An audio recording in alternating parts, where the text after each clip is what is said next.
So anyway, it is 56 degrees under clear skies. Right at the bottom of the hour, we got our very own Joseph Lee on. So I'm just going through my rituals of doing things here. And let me see here let me go ahead and get one more thing going. There we go. Good morning, everybody. Good morning. Good morning, Joseph. Good morning, Ron. Good morning, listeners.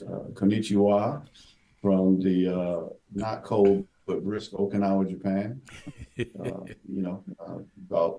9:31. It's 10:31. We're gonna be about a minute over, so Yeah. about 9:31 our time. So got a little studio guest here with me too. We got my daughter sitting here and Oh, our little addition, Leo. So they wanted to hang out in the office studio today. So, we're gonna let that happen today. So talk yeah. about some things. So Well, that's good. I don't know if you heard, I was talking about it. Well, last night it really floored me yesterday evening when I found out that Arizona mhm, passed abortion law, that it was a mhm. law that was on the books in 1864.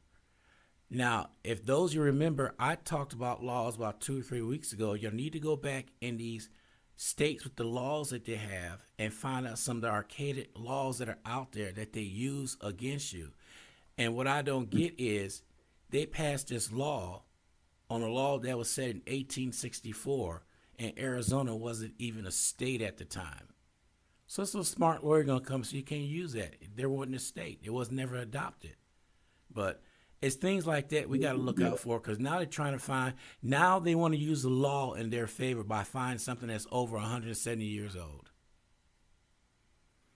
Well, I think right now people are desperate, to stretch things, and even the attempts that I'm hearing about, because like I said on the last show, I'm not going to focus so much on the current politics. I'm more interested in how we're going to now survive the foolishness, and begin to thrive after the next election, because there will be an after the election. So that's what I think we need to start focusing on: our mental health and stress and well-being, because one of the most stressful things you can do is stress over things. And since we're talking about Stress Awareness Month, one of the most stressful things you can do is stress over things you can't change. Yeah. Right now, we'll have an opportunity to change some things, but that will be on election day. Until then, we can be aware of it, but just not stress over it. But when you're looking at laws from the 1800s, you've got to be desperate to try to find something to kind of make things, um, stretch the law. That's what the term I like to use. They're trying to stretch the law Yeah. so far, that hey, because you got to think about it. What was the mindset 100 years ago? I mean, do we really want to go back to 100 years ago? What was civil rights like 100 years ago? What were we looking at in terms of, let's take a snapshot of when those laws, that law passed, or whatever the case may be. And I would like to think that we have grown and evolved intellectually more, than 100 years ago. But hey, maybe some haven't, or maybe some people want to go back to the oppressive times in the past, and I think that's what we have to look at. That's the things I think we have to watch out for, and we need to fight against. I know I do that in my mentorship programs. Instead of stressing over things we can't change, let's look at the things we can change. This platform that we have here, we can continue to educate folks on the importance of correctly speaking on history, not sugarcoating, not whitewashing, not using some garbage made up to be called critical race theory. Look, if it happened, be it critical or not, we're discussing. If Right. it, it's no news theory. Either it happened. Things like Black Wall Street happened. Oppression happened. Segregation happened. The civil rights movement happened.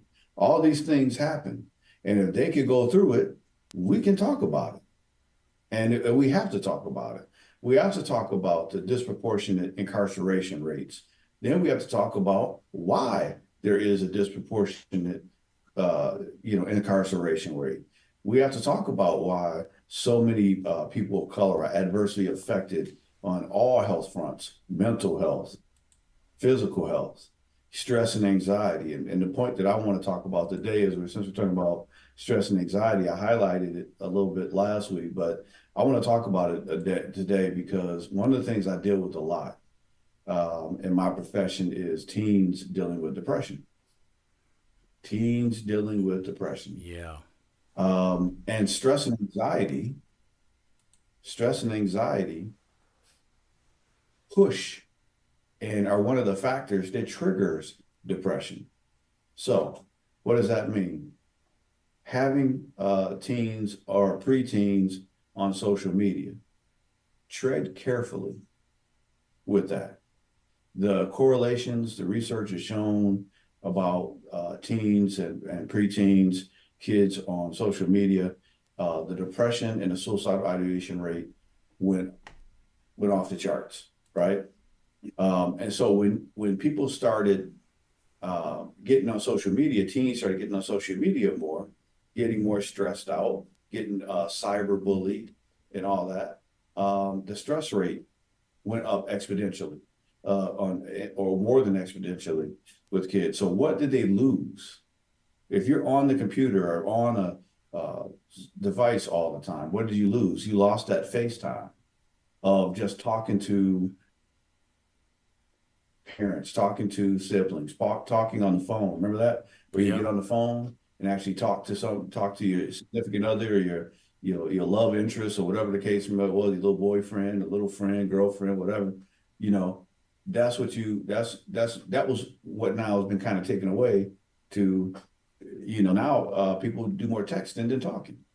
And one of the things with texting is that you can't understand the nonverbal communication and the intricate details of nonverbal communication. And a lot of things can come across completely different over a text than versus being said in person. The old folks used to say it best, and I guess I consider myself old folk to a certain extent, because I say it all the time. If I'm concerned about somebody, I try to talk to them, or I try to, as they used to say, I have to lay eyes on you, right? I need to see you. I need to see if if you're feeling right, if you're talking right, if you're moving right. You can't see all that stuff in a text. So our kids are losing that social interaction, and they're becoming detached. And who are they becoming detached from? Humanity, people, this little electronic device. And then you wonder why you have so many homicidal ideation, suicidal ideation, so many active shooters. It's real easy to, I don't want to say it's ever easy, but you can see how it's easier to go and harm your fellow student, go into a school and do something if you are detached from those kids. Yeah. I would like to go back, talk about the time when we used to pray in school every day. We used to be able to do that. And I think another factor before social media was when we took prayer out of school. My question is, what moved in? Yeah. What moved in? If you take prayer out, what moved in? So, I'm not going to get too spiritual today. I just want people to understand where this stress, this anxiety, our kids are under attack. The stress part, we can do something about by just limiting the social media time, and maybe have them doing some other things. Like if my daughter wants to get on the computer, I try to get her to do some drawing, try to get her to do some something where, she's not dealing with social media, this fake world of, fake interaction and filters. We have a little game in our little social San Antonio family where everybody's putting on these filters and pretending to be, like a model. They put their face on a model of some sort's body and you know, trying to kind of play with it and all that. Now, Yeah. at a certain age, we're having fun. You know, we're not out here trying to you know, fool people and this is what we look like. This is just a fun thing to do. But there are other people out here dating and doing something very similar and pretending that that's them. And then you see them in person, you're like, wait a Hey, minute. wait, yeah. What happened to that lipstick? What happened? Yeah. You know, hey, I know my eyes are bad, but they ain't that bad. You know what Yeah. I'm saying? You aren't looking like that. And I think, you know, they had some other things called catfishing and stuff like that. Well, Yeah. you can't catch somebody if you're going out on a date first, in person, you know.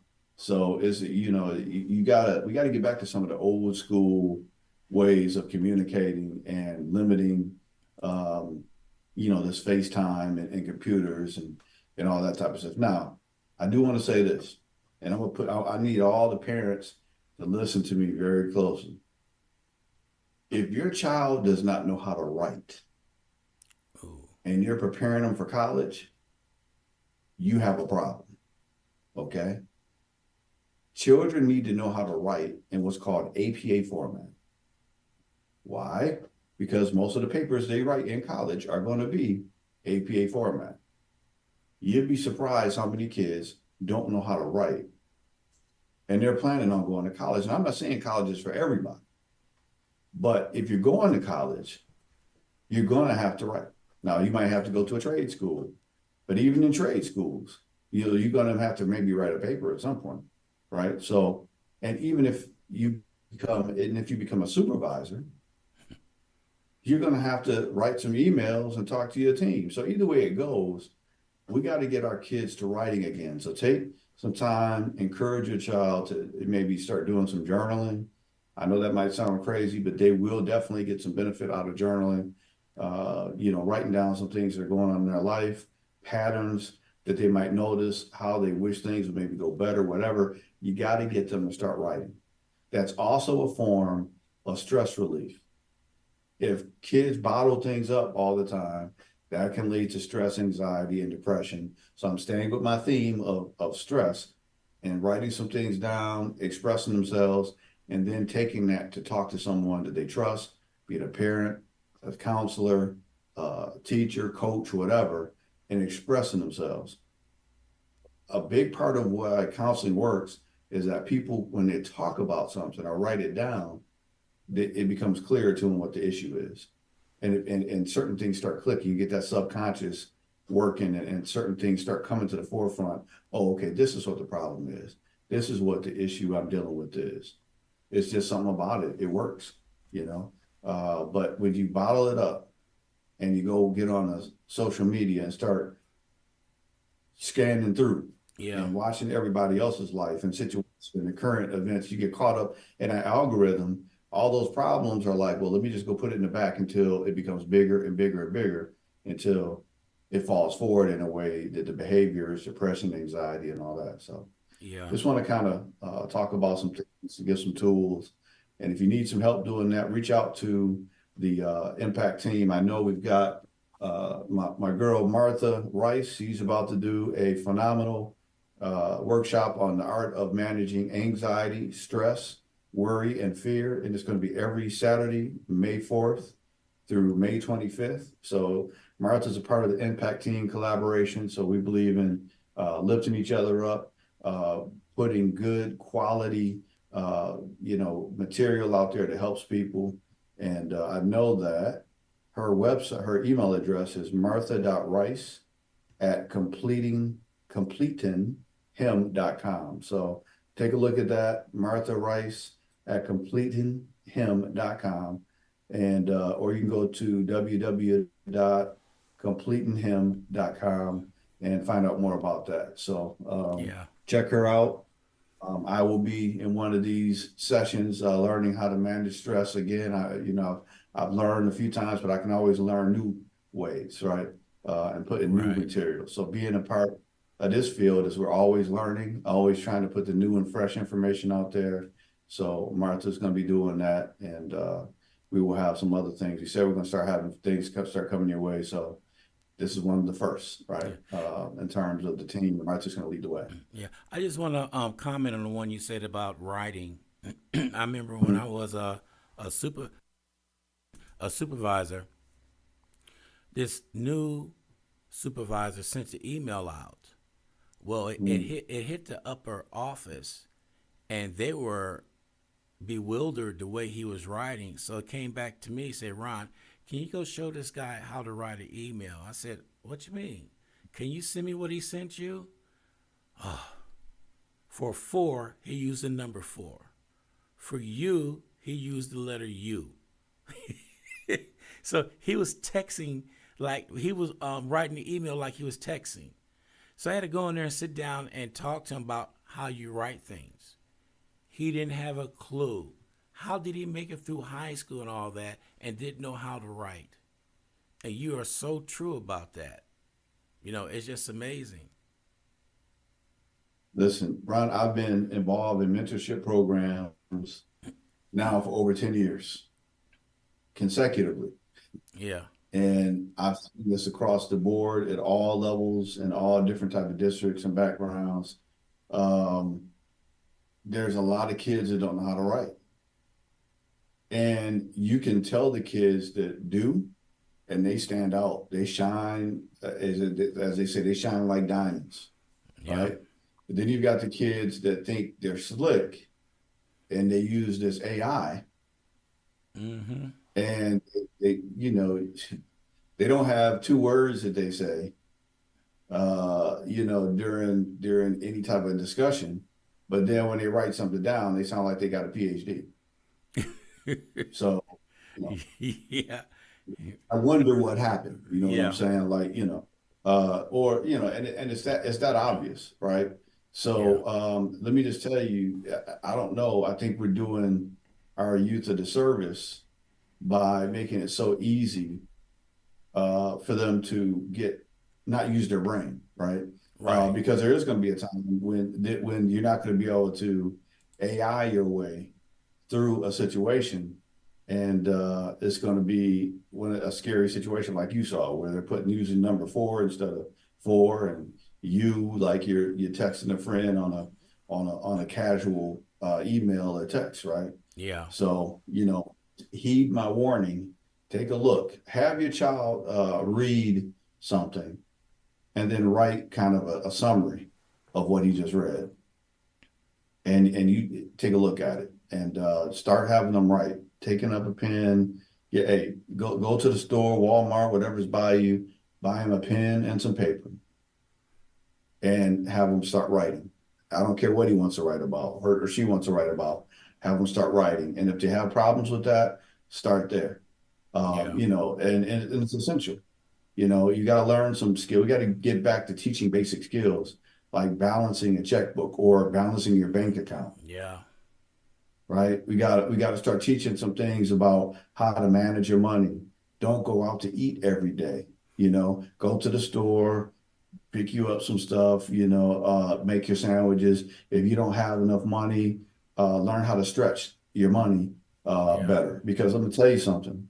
If you don't do it as a parent, guess what? You're going to have a permanent resident at your house. Life does not get any less expensive the more we go on. It gets more expensive. And I'm telling you, looking at college, for a lot of people, unless you have a plan, like the figures I'm looking at are schools getting up to about $100,000 a year for college. Yeah. It is. I don't know who's got that lying around. So I think we have to look at some other options. I know people are trying to look at some legislation. I think Biden was trying to forgive some debt for some folks, but that seems we can't seem to figure that out.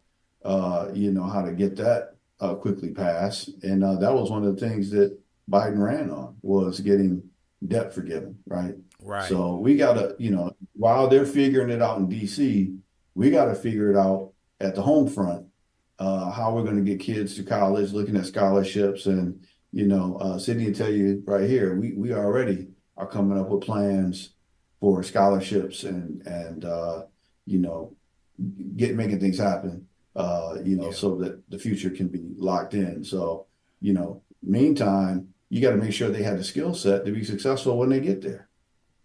So, and also how to deal with that stress and anxiety. Now, another unknown fact that a lot of mental illness presents itself right when people get into college. Schizophrenia is one of the things that presents itself right as college is when students get into college. And the reason why is because stress can trigger that psychosis if it's already in your system, already in your mind. If I guess you want to call it that disorder is already in your mind, stress is one of the triggers. So just helping your child to be able to articulate, you can catch some things. If you have any type of mental illness in your family and your family history, you need to watch your little signs. You need to watch for things, and not trying to scare everybody, but we got to get people help when they need it or when they present. Let's not wait for it to get full blown before you start trying to address issues, if that makes any sense. Yeah. Good morning, Cheryl. Dr. Brooks, our Dr. Brooks, she's listening, and she said right here that she had a friend of hers that 5 of her kids started college at the age 13. The 13-year-old is in 9th grade right now, and now they can write in cursive, and that was taken away in schools. Nobody know what cursive is. They sort of just took it away, and they rely on this right here to do everything for them. And so, I applaud her right here. I applaud her for right there. Oh, she also stated that she took them out of public school and homeschooled them. Yeah, well, I tell you, a lot of people are looking at the homeschool option. We've had the discussion here at our household. Right now, Sydney's in private school, and it's a lot, smaller classroom environment, things of that nature. But if for some reason we were to come back to the States before Sydney got out of, middle school or high school, Sydney has even said she wants to be homeschooled. She's kind of heard about got friends that are going to school in the States, and the situation is not necessarily the best that she's heard of. Now, I'm not saying that there aren't some good public schools, there aren't some great institutions, but there's something to be said about the state of education and not learning cursive. I mean, how are you gonna sign a check? If you don't know how to write in cursive, some things are starting to go by the wayside that I think are very important. And as Dr. Brooks so eloquently said, we got to start focusing our education early. We're looking at some things right now where Sydney will be, possibly getting her bachelor's degree a lot sooner than most people historically would do that. And being blessed right now to be in a position to hopefully help her do that is something that was a high ideal for me, whereas because that's kind of how I got my bachelor's degree. My family was able to pay for it, right? And that's something that a lot of families aren't able to do anymore, and I think that's a shame. I think that anybody that's considered middle class should be able to pay for your children to go to school and at least get the first level of education that they need to be successful, which is at this point a bachelor's, possibly a master's, or a technical degree, be it something in nursing. And I think a lot of people need to look into a lot of these 2-year degrees that are given 4-year, possibly 6-year incomes. And nursing is definitely one of them. Yes, it is. As my wife will quickly tell you. Yeah. I agree. Yeah. So let me ask you something about homeschooling and all that. Wouldn't the kids lack from socializing with people of their peers if they sit at home and homeschool? One of the biggest misconceptions is that the kids are just sitting at home when they're homeschooled. School children have all the same resources. In fact, they have a lot of times more resources than kids that are in the public schools. A lot of the activities at sports, a lot of the other activities, social programs and social activities are available for homeschool children. And the homeschool children are I have to say it's a lot of times in safer environments because these events are more supervised when they go because the parents are usually bringing them. There's usually a lot more parents around. They're just usually family is more involved with some of these homeschooled events. But everything that is involved with the old traditional home public school experience, be it band, athletics, theater, whatever you want to get into, acting, whatever, those things are available. Social groups, in fact, even more social groups are available at earlier areas because they don't have the overhead Yeah. that some of the other schools have, so they can provide more opportunities for programming. So you got to look into it, do your research, but no, you don't necessarily have to have the socialization. And exactly, some of that's the point. You don't want some of the socialization is going on in some of the schools nowadays. That's the whole goal. Some of the things that are going on now, these kids aren't ready for. We could talk about we could talk about some of the gender discussions and things of that nature. That in my opinion, it's going on way too soon. And if you know something about the psychological makeup of kids, gender dysphoria is something that sometimes happens, but you don't reinforce a child's belief at an early age of gender dysphoria because they can grow out of that. And there's a period of time where, they do grow out of that. But if we start, there's some people and some parents allowing their kids to alter their hormones or even start altering their physical, attributes. And I think we're going to have to start at some point, we're going to start dealing with, the disfigurement and the possible misguided focus on things that kids should be focused on. I mean, kids should, at a certain age, should be just focused on being kids Yeah. and enjoying being a child. We got a lot of years to worry about, if you want to wear pants or a skirt. We got a lot of years, to work on that and Yeah. what you want to do as you get older. So we need to allow our kids to be kids, and I think social media, what we allow our kids to be accessed in some of these school settings, you're able to monitor that a lot more in a home setting. So I'm all for homeschooling if you can do that. Not everybody Yeah. can afford to do that. Right. But So see, that's a fortunate few. right. You know, that's, that is something that I know is a good conversation, and I also know that it's a good possibility for some folks, but that is a misconception that you'd miss out on the social interaction. That's not necessarily the case. Well, I'm just looking at the long term effect. My I'm just looking at if you homeschool and the year come around that you get out of the high school homeschooling and go to college, wouldn't it be a shock to some of them to see what's really going out there when they go to college, to see some things they did not see while homeschooling? Well, let's just be honest, Ron. I think most people are somewhat shocked on some of the stuff that's going on in college. No matter, regardless of where you come from, right? Yeah. Because there's people doing things in college that they know doggone well they would be able to do at home, and there's people that take advantage of that, right?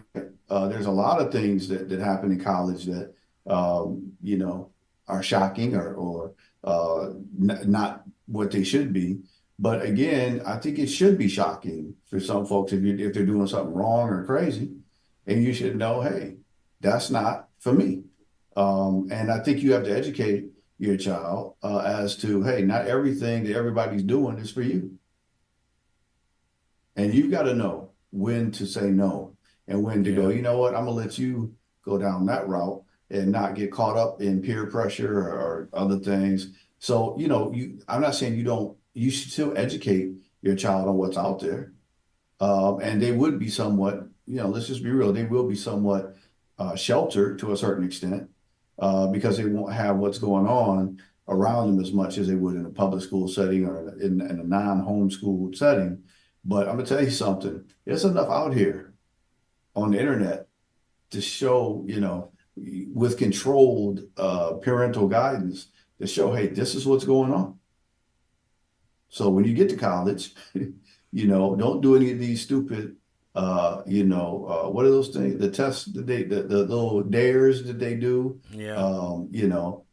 I know when I went to college, I was surprised to seeing students drinking, alcohol out of a bottle and pouring straight, pouring alcohol right down into dang near their stomach. And what happened? I had a student that didn't wake up. Yeah. First couple of weeks of college up there, at a Big Ten university. So hey, you got to let your kids know there's dangers out there of drugs, alcohol, people trying to take advantage, knowing that they're new coming into school and thinking that, they know more than what they think they do, to date rape, drugs. Let them know what's out there. Don't let them go naive, you know what I'm saying, to college. Because, I know Cindy, I'm letting her know everything I can do what's out there. Why? Yeah. Because if I don't tell her, somebody else will. And better to hear it from you than somebody You else. know, 100%. And Yeah. and if you talk to Sydney, you're not gonna run too much faster. Oh no, I know. I just say she could be a school teacher right now and she come back. I know that for a She fact. probably right. So and the secret is, my grandfather, how he raised me is he sat me in front of the news. When he was watching the news, I was watching the news. And we Yeah. would discuss what was going on, you know. My wife, kind of says, Joe, maybe you should do that. I was like, well, no, this is the world. This is the world that we live in. Now, there's some Yeah. things when they get too graphic or whatever, then I say, no, you don't need to watch that. But Cindy knows what's going on with politics. She knows what's going on with wars. She knows what's going on in this legislation. She just heard the conversation that you just had about the abortion laws and they're trying to go back to the 1800s. And I can tell you, I could probably have her start talking right now about what she thinks about that, Yeah. right? But the problem is for so many of us, we bring our kid, we don't put an emphasis on politics. We don't put an emphasis on what's going on in the world. And then we expect for our kids to help change the world. Well, how can they change what they don't know about? Yep. Amen to that one. Because I can guarantee you in charter schools, they're teaching these kids about politics, about agendas, about how to speak publicly, about how to write, how to compete. Mm-hmm. That's what the charter school format is. So, if you want your children to be successful, you have to let them be aware, but not focused on all the negative aspects of things without guiding them through. There's some things that say, okay, we having this discussion about gender, but then, I hate to say it, and actually, I don't hate to say it, I'm going to say it. We've got to go back to some old school stuff. Don't be ashamed of the Bible. Yeah. A lot of these professors and a lot of these so-called scholars, they've got revised and re-revised versions of what they're teaching. How many Bibles is it? Oh, many. Well, Okay. it's only one, but people get it and interpret it There's really only one one. because Yeah. I'm from old school. Revelation said you add to this book and then you will inherit the curse. So if it ain't King James or maybe just modernizing the words just a little bit of King James version, hey, and that's what we got to get back to some of that foundation because I'm gonna tell you something. Yes, there are some things that we need to look at and address and all that. But hey, that's my baseline and my mark. I will compare all that. If it don't line up with that word of God, I'm gonna find a way to get it there. Yeah. And if it don't line up, it's got to go. It's not going to stand. And I think we have a lot of the problems we have today because things don't align with that word. And you've got to allow yourself to be guided by the Holy Spirit when you deal with a lot of this. And yeah, I've got all the training, I've got all the licenses, I've got all the education. Yes, I'm a therapist, and master's degree, all that good stuff. But at the end of the day, there's some things that you just have to allow the Word of God and the Spirit to move to deal with. You know, they call Yeah. Jesus the perfect counselor. I just hope I'm a decent one. So that's it. You know, and I can tell you, the folks that have a spiritual foundation with counseling, they do exponentially better. I can only get you so far. I can help to diagnose the problem, but there's somebody else that has to help with the healing. And you Yeah. know who that is, That's and you know right. what that is. So, and if you don't, it's Jesus and the Holy Spirit. I'm just gonna put it out there. And you know, understanding for me, and that's other folks out there, there's other religions out there. I can't speak on that. I don't practice that. But whatever you practice, whatever you go to, hopefully you will get those results that I've seen with the Word of God that I serve do. But then, you know, we can get into the folks that if they're atheists. Yeah, I can give you, you know, the tools to help you to help yourself. But I'll be real with you. The results usually are a lot better for people that believe. Yeah. So, I mean, look it up yeah. if you don't believe me. Yeah. So let me ask you something. I was watching some documentary. I don't know how I end up watching documentaries, but it was this one about this lady. This happened recently. That cut in front of Mhm. line of somebody at a store, and the guy said, "Excuse me, the line's back there." She instantly had a physical meltdown, started yelling and screaming at everybody at the top of her lungs. She was having a temper tantrum right there because somebody called her out for, "Hey, you just can't cut in line. There's 6 people behind me." She just lost it. And then instead of directing her in the right direction, the manager came out and said, "Well, let her go ahead and go on through." I summed it up like this. She's probably been doing this for a while, and that's her way of getting away with things, being entitled. They go ahead and let her through and get her over with. Somewhere down the line, that's going to catch up with her. She should not be able to do that. And it just boggles the mind how some people use their entitlement to do things and take advantage of it. Well, yeah, I think you hit the nail on the head. That's the issue. Some people are entitled, but Ron, some people are mentally ill. Yeah. So you got to be careful because you never know where somebody's at. You know, because nowadays, if somebody, and I have to admit, you know, if somebody cuts in front of me, you know, I'm gonna try to read the situation, say, "Excuse me, now I was next," and I proceed to just keep it moving and to go into the counter and move it on. But you have to understand though that if this person is off, you don't know what might happen from that situation. Yeah. Now the real catcher is when you get somebody that's off that's about to go to the line, and you got this other person that's off to feel that they deserve that, then you got a real interesting situation on your hands. And that's why I guess I'm glad I'm not security or law enforcement because they have, you know, a time on their hands, right? But, you know, it's really difficult, you know, and I remember in the United States, it wasn't that long ago. I was just there 7, 8 months ago. You know, people, as they say, pop off real quick.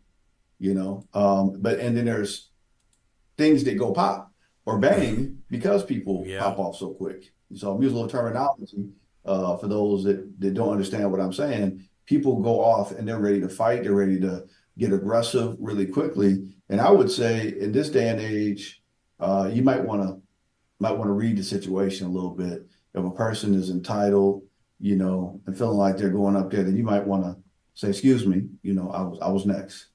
Yeah. And if they say, "Oh," you know, if they back down and they go, "Oh, okay, I'm sorry," that's one thing. But if they send it to proceed, then you have a choice to make. You know, you can go to another aisle and see if you can get served quicker there, or you know, you got to decide: is this worth me getting into an altercation because I'm trying to get, you know, my groceries right now? Yeah. Because you get into an altercation, you're probably not going to be going home, uh, Yeah, anyway, you might be going to lock up, you might be going, they're gonna put them groceries back anyway. You Yeah. know what I'm saying? So, or you might be going to the hospital and she got something in that purse. You know, That's true. I'm just being real about it. Or when you get outside, might be somebody waiting for you with something. So you gotta read these situations careful. And the Word of God says what we have to be slow to anger. Mm-hmm. That's because you don't know if somebody's setting you up. You know, if they're setting you up to be messed up, Yep. right? So and I'm guilty. I'm guilty. I have to admit, I don't want to be a hypocrite now, because if somebody cuts in front of me, I'm not. You know me. I'm not usually a pacifist type of person. I'm gonna say, hey, excuse me, I was next, Yeah. and then I'll read the situation from there, engage if I want to escalate it even further, or if I'm just gonna put my stuff down right there and walk out. Yeah, there's other ways of protesting. There's nothing. I don't want to go to jail over nothing stupid. Yeah. Yeah, Well, you said something that or hurt. hit a nerve. I went to a restaurant one time. Me and my boys went to a restaurant. We sat down there. 2 minutes went by. Nobody acknowledged us. Then another couple came in and sat down, and that waiter went right over to them. I said, "Excuse me, Mhm. sir," and he just looked at me and walked away. So I said, I think it was a good lesson to my kids. Instead of me going off on him, we got up and we walked out. And as I was getting to the car, the manager came out. "What's wrong?" I said, Your guy, he needs to have a little bit more training. I watched two other people coming after me, and he went to them. Now I don't want to pull the race card, but the two that came in after me were white. The waiter was white. He did not wait on me, and I said, "I'm not gonna sit here in an establishment that doesn't do that." So I walked out. "Sir, why don't you come back in?" And it's on me and all that. My boys looked at me, and I said, "No, I'm good. I'm good." Then the manager said, "Can you please come back in?" So I went on back in. They fed us, did all that stuff. And at the end of the meal, the waiter who did that to us, he came up and apologized on what he had done. And I found out later on she fired him the next day, because that wasn't the first time that he did that. It's just I didn't stand for it. I got up, I just walked out. Why cause a commotion? Walking out, sometimes silence like that is just as good as yelling at somebody. I got the manager attention by just walking out. So to me, that was a good lesson for my boys. You don't have to get violent. You just get up and walk out, because they need you. You don't need them. Yeah. The interesting thing about that is that could play out a lot differently here in Japan, Yeah. right? Mm. There are some places that don't serve Americans, period. So if you walk in, if you see them go like this, it's not because they're saying Wakanda. they, they're saying no, Mm. we're not going to serve you. Now, you can be offended by that, or you can just be like, well, I'm gonna take my money and go on to the next ramen place to get something Right. to eat. You know what I'm saying? And my thing is that they've already lost. So the business, but in the States, yeah, if there's a racial component to it, then yeah, I've Tiff and I in Grand Rapids, we've had a similar situation where we sat down at a restaurant out there on 28th Street. We're not gonna say the name of it, and we sat there for a good 5 minutes. Nobody came up. Nobody, brought water to us, anything. So right about 8 or 9 minutes, we just got up and left. Now nobody came behind us or whatever, but Yeah. whether they knew it or not, we lost business. That we never went back. So you can silently protest. You don't have to Yeah. go through all that. But it's a shame that we still have to go through that. But here's the thing: a good thing about money is I just rather not patronize somebody that doesn't treat me with the respect and dignity that I deserve. And if I don't Right. get that, then I'll just take my money somewhere else. I'm not gonna beg you to respect me, but I'm definitely not gonna pay you to disrespect me. Yep. Amen to that. Oh, That's we're it. this climate the way it is out there. Um, right now I'm not gonna tolerate it. I just get up and leave, and they don't know I have one power, and that's this microphone when I come on every morning, Oh yeah. and, Oh yeah. and I Yeah. and I will speak It's a ill. powerful platform to say we're gonna call it like we see it, and that's another thing too. I see things on Facebook and I hear things, and for past few years now I've tried to just say, you know what, I'm not going to fight and argue. I'll just make it content. You know what I'm saying? Yeah, And when I have interactions now, I'm not going to argue with you. I'm just going to educate you. And if yeah, I'm wrong, maybe you can educate me. But if I'm right, then you're going to be educated. And I'm going to just put you out to our 30, 40,000 listeners out here so we can talk about, interactions. So speaking of interactions, how do you deal with difficult employees? How do you deal with difficult supervisors? I think that's a good one. You think anybody want to hear about that one? yeah. Anybody want to talk about that? That sounds good to me because I was on both sides of the fence, a supervisor Okay. and an employee, and to deal with All right. difficultness with them. I ran across one. I'm glad you brought that up. I had a Mm-hmm. supervisor one time that tried to get me to do something, and I thought it was unethical. He said, "What's unethical Mm-hmm. about it?" I said, "I can't tell my people to do what you said to do." And he said, "Well, Ron, they're doing it all over the company, and we just want you to go ahead and do this for us." I said, "Okay, I'll do it. If you do one thing for me," he said, "What's that? Put it in writing and send it to me."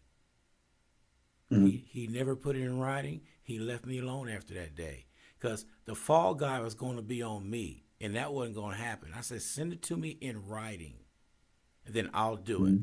He never sent it. That's one of the first things that I wanted to say is Mm-hmm. when you are dealing with a difficult situation, start documenting. Yep. Documenting. Don't go off. Don't yell. No, don't do any of that. Start documenting the time, the situation, what happened, right? Yeah. Uh, the other thing is, you make your grievance known in the most professional way possible, right? Yeah. So I guess our dog agrees with me on that. That you bark it out, right? But you do it in a way that says, hey, I don't, and then also you do it in a way that's not um, in front of the whole office, the Right. whole, pull that person aside and say, hey, I don't really appreciate how whatever the situation happened. You give them a warning. And then, of course, they're going to say, oh, well, no, man, I didn't mean it like that, or whatever the case may be, whatever. But don't just keep sitting there. Like I said, use this example. I don't let the weeds grow for too long in my yard. You know what I mean? You got to cut it quickly. Yeah. If not, they're going to grow. It's going to spread. It's going to get worse. It's kind of like bullying a little bit. Like if you leave it alone, it's not going to just go away. They're gonna that becomes your new limit. So you got to set that boundary and educate folks. So if you're going through something, if it's a supervisor, obviously, the first step I think would be to start documenting the situations. If you want to have a couple of ducks in a row before you say something. And when you Yeah. come back with the date, the time, the situation, Oh yeah. they know you're serious. They know you're serious, Yeah. and then say, well, I wish you would say it like this, right? And then while you're writing this stuff down, you have to examine if your part in that, if there wasn't any part, or if there's something maybe you could have done different, right? So Yeah. that's kind of how you have to do that. But be patient, read the situation. If a person has crossed your boundary, don't just sit and do anything. You can always document. Always Right. document. Since you got your phone, most phones have a notepad immediately. start writing down what happened, the conversation, whatever the case may be, so you have a reference point. I think our good friend Eddie and Dee Dee told me you call it your Pearl Harbor file, right? I Yeah. never heard that expression before, but you should Yeah. have a good Pearl Harbor file. When somebody does that little sneak attack on you, Hmm. says something funny, catches you funny, just start documenting immediately. Don't be like, oh, well, maybe they're having a bad day. Okay, they maybe Right. had a bad day, but you document, right? And then when it comes to, and I'd say 3 strikes, you're out. Hmm. First time, okay, maybe having a bad day. Second time, okay, sitting, sweetheart, gotta take them on out of here. Okay, love you. Bye bye. See how we did that? Nice and Yeah. smooth. Keep it going. You know, bark 3 times, you gotta go. Right. So 3 times, you're out. You should have got it the first time. Second time, I pretty much had it. Third time, no, we're gonna deal with this. And you had 3 other times to address it, or 2 other times to address it, and that's it, right? And then if they don't address it, it happens again. Now you got a problem, right? Because now we have a pattern that's been established for 4 times that a similar behavior has happened. So, and that's regardless if you're dealing with a supervisor, if you're dealing with, a peer or whatever the case may be. Yeah. Okay. So So that's one thing. Doc. yeah. So let me tell you, you brought that up. I'm a supervisor. We have our team meetings. Before we Mhm. get to that, every new member that comes on my team, I make a folder in my Outlook. Anything they do, good or bad, goes into that folder on a daily basis.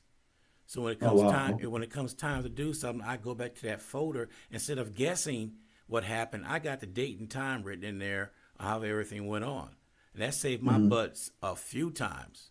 There So, you go. so I had a meeting one time. This one guy jumped up and wanted to talk about something that was offbeat. We were talking about. I said, "Sir, we're not talking about that today. Okay, we got to focus on what we're doing right now." He said, "I ain't Right. focusing on it." I said, "Sir, I tell you what, you're excused from the meeting, and I will talk to you after the meeting." He looked at me. Hmm. He was shocked when I said that. "What you mean excused?" I said, "You're excused from the meeting."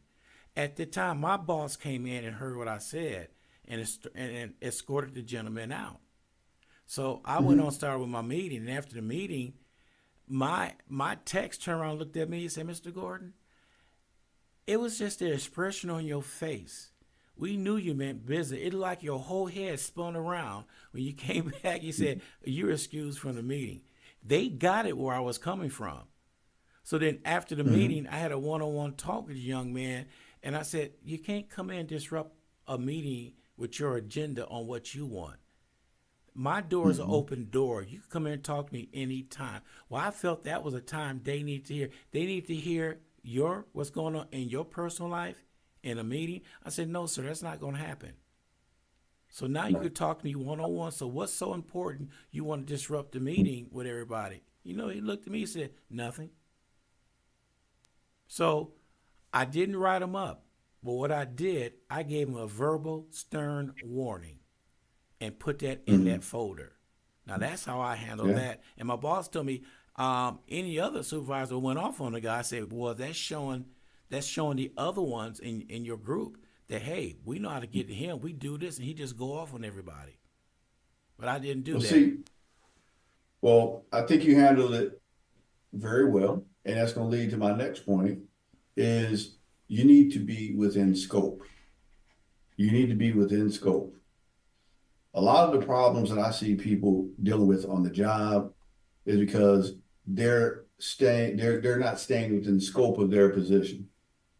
So to give you an example of that, if you've been hired to do a customer service job, you can't turn around and then act like you're the manager. Yep. You can't make managerial decisions unless the manager has allotted you some of the authority to make an on the spot decision, right? Yeah. Leaders have to lay out what the scope of a person's position is, training wise, um, discipline wise. if they have an issue. There's a lot of people that are in the employee lane trying to act as if they are managers. And a lot of times a manager won't say anything so that after a while they start thinking that, well, hey, maybe I can do this, Yeah. right? Well, then you've got a problem because this person has no authority to do what they're saying they can do. And usually managers have training for their scope, employees have training in their scope, upper level management has training in their scope.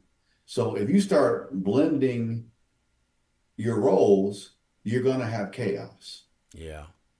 An employee cannot talk to a supervisor. And it's funny that I have to say this, but it happens a lot. Employees talk to supervisors or people that are not within their scope at a higher level all the time as if they're peers. Yeah. If you have any doubt, think about the role that that person is in and what they're there to do and what you're there to do. And if you have any question, before you step outside your lane, ask a question. If you were hired to do X, stay the heck out of B and C. Just do X. Mm-hmm. Just do X. Because when you get in trouble for doing A and B, what do you think they're going to say? We didn't hire you for that anyway. Yep. Now, this leader might allow you to do part of his or her job because they're like, oh, they want to do it. Number one, you're not getting paid for it. Number two, you probably haven't been trained for it. Number three, you're not going to be covered if you mess up. Right.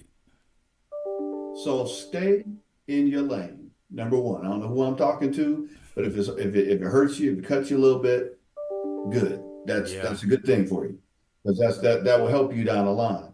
If you're a leader, make sure your employees stay in their lane. It's going to, trust me, it's going to help the milieu in the office. And the milieu means the overall feeling and operation in the office is going to help because once it gets out of whack, sometimes it's almost impossible to get it back. Yes. I don't mean to rap for you or drop no bars, but maybe you can remember it that way. If it gets out of whack, it's almost impossible to get it back. And then there's also fallout. Customers see it. Your clients see it. The job performance sees it. So if you take those shortcuts and let things get out of whack, and then more importantly, who wants a job you got to go to and you can't stand going to work? Oh, man. Oh, Lord. I got to see this person again. Here they come with all this mess. You know who they are. You know what's going to go on. And it happens over and over and over again. So you come and you do what? The bare minimum. When you got one of those jobs where things are out of whack, you don't put your best into it. You come in and you collect a paycheck. And if it's going to be real, you're looking for the next job you can get to. Mm-hmm. That is So true. management is spending all this money trying to make you feel comfortable in the job and whatever. Look, stay in your lane. Help make your people stay in the lane. It's going to make your job go easier. And my wife will tell you, if you step in my lane, watch out because I'm coming fast. You're going to get hit. Now, you're going to get hit. Now, I try to be nice about it. I've gotten nicer over the years, but I'm still coming for you. Yeah. I'm pretty good in my lane. I wouldn't have made it to the role I'm at in the position I'm at if I and the context and the folks that I've worked with. You look, I used to be bold, Ron. I used to tell you, yeah, I don't have to tell you who I am. Just you can Google me. Google me. You'll see who I work with, what I've worked at, what I've done. I'm not going to explain myself, but then that comes off as arrogant. That comes off as conceited, right? But sometimes you have to tell people who you are because they act like they don't know. Yeah. That is true. And unfortunately, Sometimes if you have a certain pigmentation, you got to let people know just because I don't look the way you expected me to when I got here, don't mean I know any less. And in fact, I'm going to show you because I will walk out on you and leave you with this mess right now. I will walk out. And you And said then they're something. like, oh, Mr. Lee, we didn't mean it that way. Well, how did Yeah, you mean it? exactly. But you said something in Explain there. to me how you meant it. Yeah. You said something in there. Sometimes it's leading by example. Now, when I worked for this particular company, we were installing satellite dishes and stuff, and you always get them young hotshots in there, and I'm telling them what they need to do. And this one young Mhm. guy, he just was telling me, no, you do like this, you like that. So all the other people, all the other techs, turned around and looked at him. I said, dude, you don't know what you asking for. Oh man, that old man ain't coming out there and all that stuff. They didn't know. I went out there and see what he was doing. I watched him on everything he Mhm. was doing. Half the stuff was completely wrong and not by how it's supposed to be done. Did I interrupt Mhm. him and do that? I said, no. I met him on his Nope. second job. I took over, put on my tools, went up there, and I said, this is how you do it. I'm going to show you. So I did everything from start to finish and everything. Half the time than what he did. He looked at me and he said, you know how to do that? I said, you think I became supervised by just sitting on my butt? I said, no, I come out do hands on because I can work with y'all guys side by side because I know what I'm doing. And I'm trying to instill this value on you, but you were hot headed in the meeting, thought you knew everything. Now, this is how it's supposed to be done. That dude came back the next Yep. day and said, Mr. Gordon, you showed me some things I didn't know that you could do. I said, that's the reason why I try to tell you to watch what things are going on. Look. Don't assume you know what you're doing because you see it done already. So that was a lesson to him. When I got out there, put on my hard hat, went out there and worked side by side with him, that blew him away. Yeah, one of the things we have to teach our younger folks, and I know we're about 2 minutes over. I'm gonna go ahead and wrap it up. But I think this is a very important conversation. It's going to help with a lot of stress, and it will help people to be successful. Our young folks, Yeah. we have to learn how. We have to teach our young folks to listen to elders again. Mm-hmm. Listening to elders again, and be respectful. I've had some elders that were very difficult to get along with, to put it mildly. Um, and had I allowed their brassness or their short temperedness, if that's a word, uh, to put me off, I wouldn't have got some valuable information to help me along my career. And a lot of the teams, a lot of the younger folks, number one, a lot of times they can be very disrespectful if you don't command a certain level of respect or admiration or whatever. Yeah. Um, but you got to understand something. Older folks, they didn't get to being successful by not knowing how to do the job. And the little secret is, me and I talk about this with Tip all the time. If you see a black man or woman that's in a leadership role or a high end position, that that usually was not given to them at all. Yeah. They've had to fight to get there. They've had to usually be twice as good, as my grandfather used to say, as Mm-hmm. anybody else just to get the position. And then they got to be three times as good as anybody else to keep the position. And if you excel, you have to be exceptional. Yep. So when you have exceptional people that can give you the keys to the opportunities you're trying to get, the least you can do is listen and close your mouth. Had to learn that. I was gifted in this field, Yep. getting awards and all that type of stuff. That was good. But getting wisdom, being gifted and being wise, two different things. There's a whole lot of gifted people that end up getting fired. There's a whole lot of gifted people that don't reach their potential because they don't talk to the people that are wise enough to know how to navigate the system that you're in. So we've got to teach our kids to not only write things down, articulate, but also to get wisdom. Because the one thing these cell phones have is a whole lot of information. The one thing they don't have is a lot of wisdom. Yeah. Wisdom comes with age, not with convenience, not with likes. I'm gonna say that again. Wisdom comes with age, with time, not with the amount of likes. There are a whole bunch of popular things that will not hold water in the real world. Amen to And in that. fact, a lot of the things that these teens and kids are putting out and they're getting so many likes and all that is because it's actually the most ignorant thing you can do. And when the college that you're trying to get into sees that, you are going to not be admitted. If your job catches that down the line, you're going to be fired. Yep. So again, I'm coming hard down on social media because I think it's an anti-agent to success for a lot of our youth. Yeah.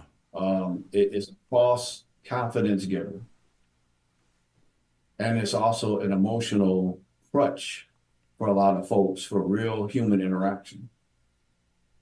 You look at people back in the day that were eloquent and that could speak and that could command a room, people like Malcolm X, Muhammad Ali, Dr. Martin Luther King.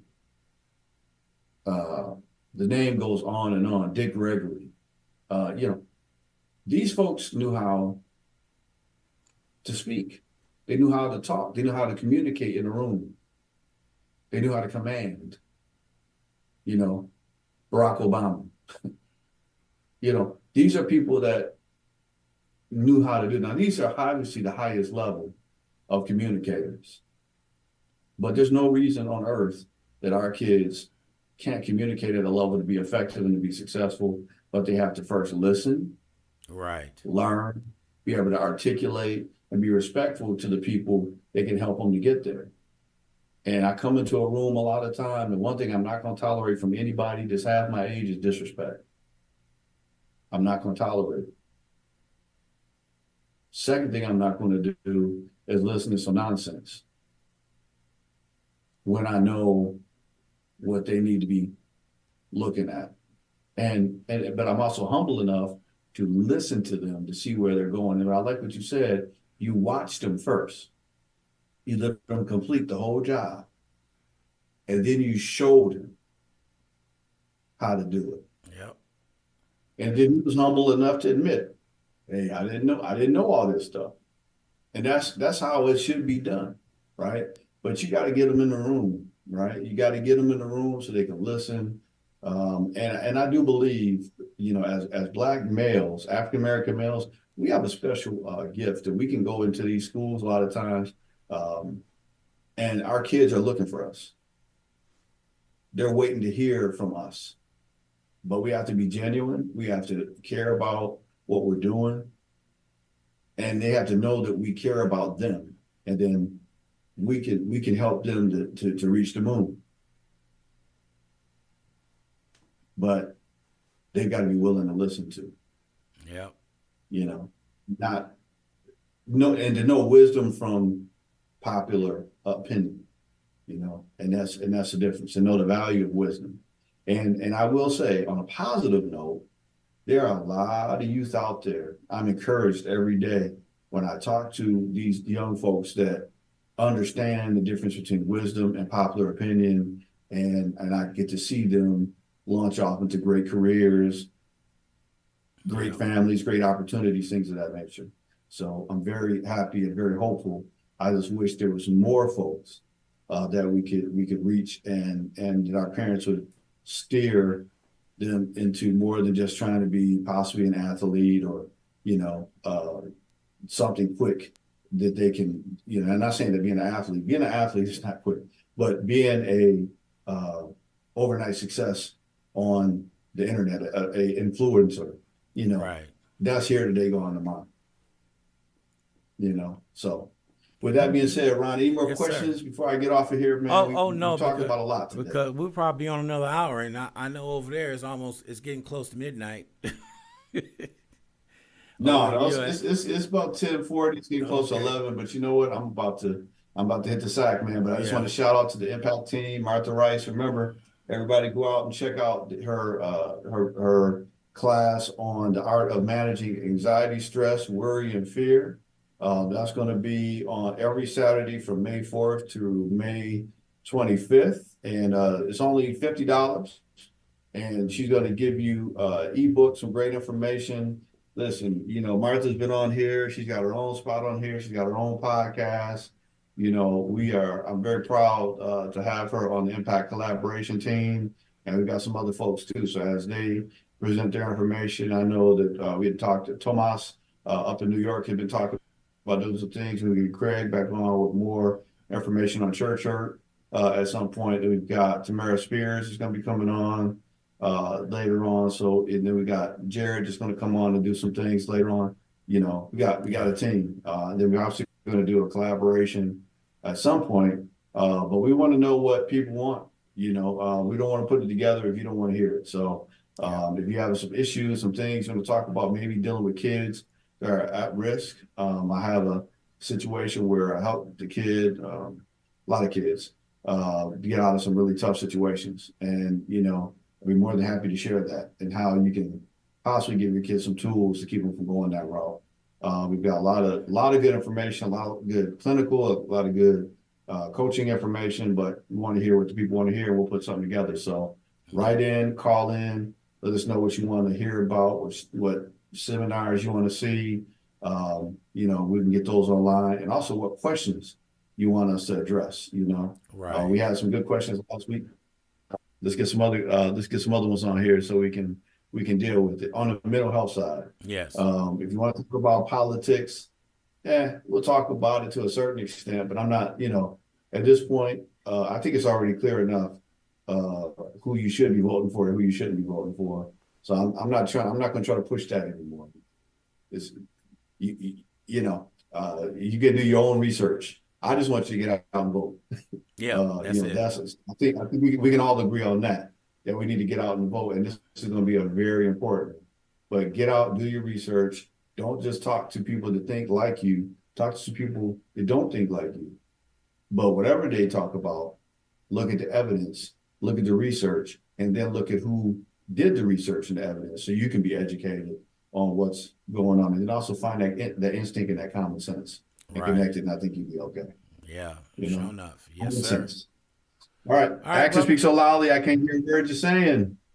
All right, brother. I appreciate you taking that time out all the way from Japan. Yeah. You got Joseph Lee with the Impact Hour. So, and all right, we'll talk to you later. All right, bye. All right, that was Joseph Lee with Impact Counseling and Consulting Services, and it was nice to have him on board. Like the time difference out there, it's a difference. It was different. I just want to throw something in there about parents with kids. If your kid has a hobby and he enjoys that hobby, some parents don't want